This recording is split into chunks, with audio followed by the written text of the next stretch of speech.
Varandeiros, para você ligado na varanda mais famosa do Brasil, um grande abraço. Cheguei para falar tudo sobre o Santos Futebol Clube.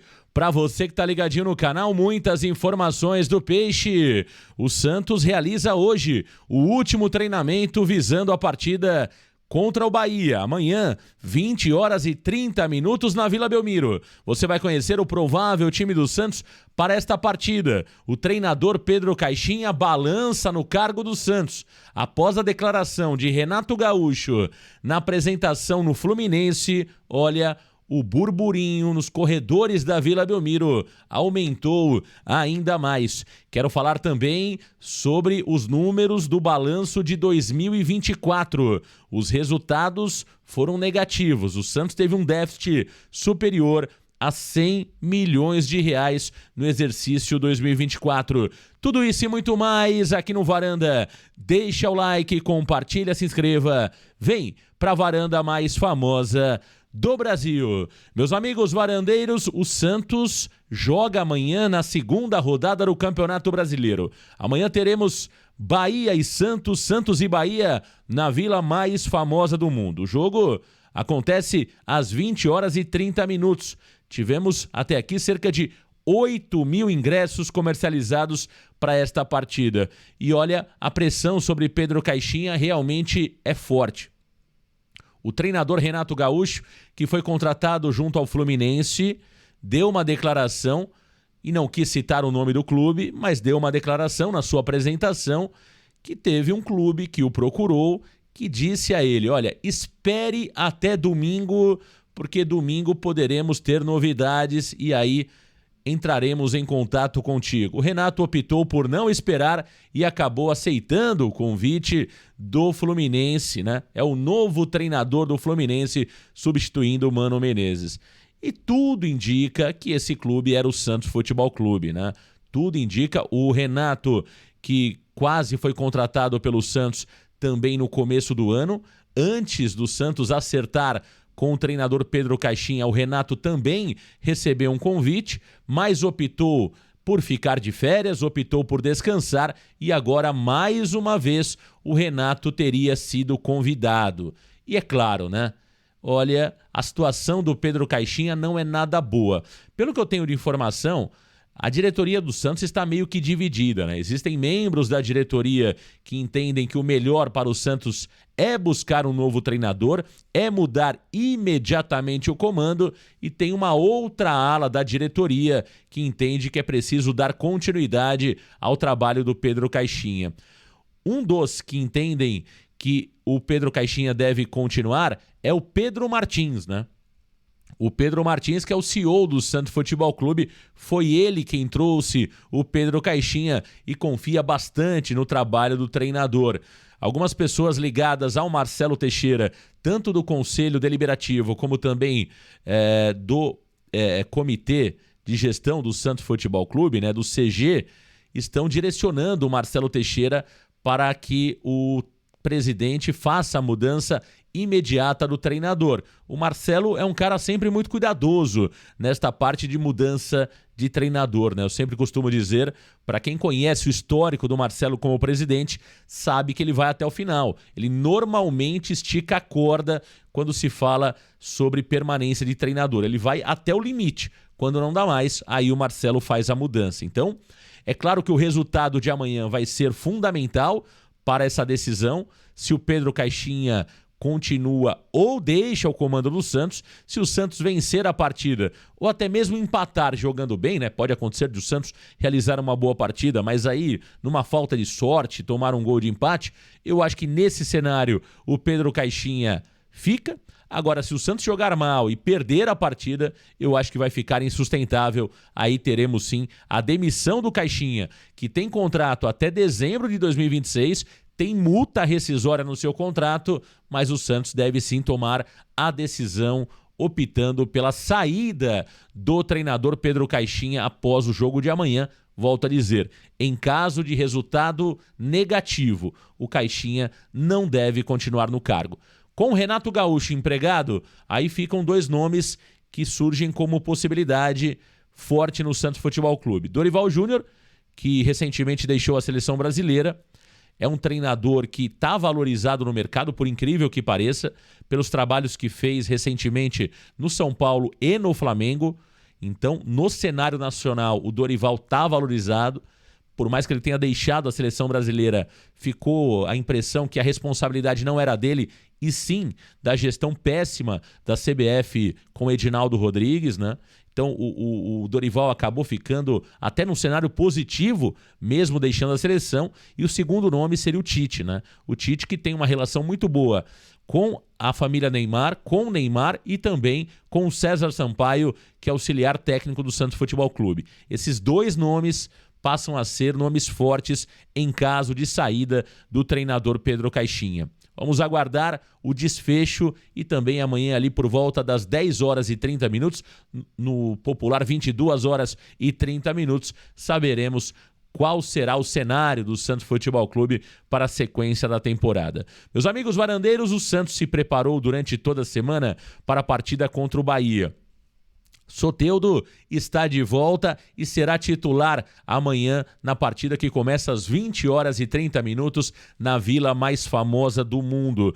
Guilherme também deve ser titular do lado esquerdo e o Tiquinho Soares neste momento é titular absoluto. A dúvida é se joga Álvaro Barreal ou Roleiser. A expectativa maior é para que Roleiser comece como titular, nesse caso o Barreal começaria no banco de reservas. Vamos ao provável time do Peixe para a partida contra o Bahia. Tá aí na tela para você, Gabriel Brazão no gol, Sherman pela direita, na zaga Gil e Zé Ivaldo e do lado esquerdo Escobar, no meio campo João Schmidt, Gabriel Bontempo e Soteldo, na frente Roleiser, Guilherme e Tiquinho Soares. Tá aí o Santos para a partida de amanhã. Pode pintar um Álvaro Barreal entre os titulares, né? Vamos aguardar essa confirmação.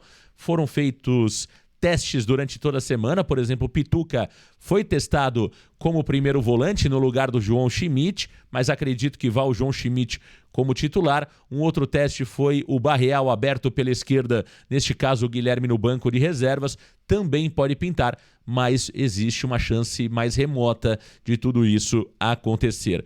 O Bahia, que vem de um empate contra o Internacional na Libertadores da América, não terá o Everton Ribeiro, que foi expulso na estreia do Bahia no Campeonato Brasileiro.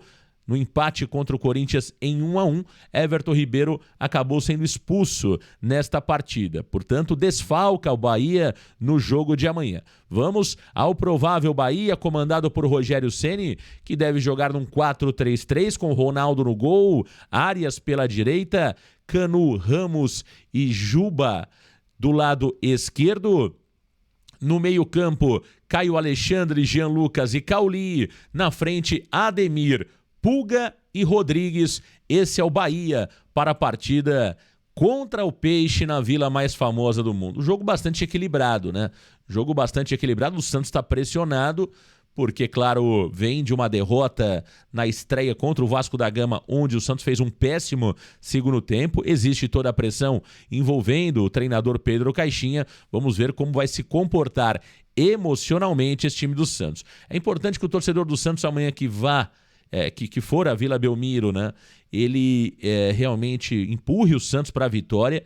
Depois do jogo, claro que as críticas, né, podem acontecer na arquibancada de forma inteligente, mas durante a partida é preciso apoiar o Santos do primeiro ao último minuto, né? A gente sabe que se o Santos tomar um gol de cara, a torcida pode se voltar contra o time e contra alguns jogadores que estão ali questionados, né, por parte da torcida, como é o caso do Guilherme, que tem recebido muitas críticas, o próprio JP Sherman, que também vem recebendo muitas críticas por parte do torcedor. Então, amanhã eu vejo que é muito importante o torcedor empurrar o Santos durante a partida. Antes e depois, se você quiser vaiar na hora do anúncio do nome, quando acabar o jogo, quando o juiz apitar o final do jogo, aí tá tudo certo. Mas durante a partida é fundamental o apoio do torcedor para Santos e Bahia. Claro, para o Santos, né? Na partida contra o Bahia amanhã na Vila Belmiro. Meus amigos varandeiros, vamos falar um pouquinho sobre os números fiscais do Santos Futebol Clube em 2024? Olha, de acordo com o relatório do exercício de 2024, que nós tivemos acesso nas últimas horas, o Santos Futebol Clube apresentou um déficit no ano passado de mais de 100 milhões de reais. 105.205.533 reais foi o déficit apresentado pelo Santos Futebol Clube de acordo com o relatório fiscal. Vou ler aqui um trecho do relatório que diz o seguinte: em 2024, o resultado operacional apresentou um superávit de 58.361.000 reais, com 459 milhões em receitas, frente a 401 milhões em custos e despesas. No entanto, ao considerar despesas financeiras, amortizações de atletas ao longo dos meses, provisões e reversões de perdas, além da depreciação de ativos, o total de despesas atingiu 163.567.287 reais.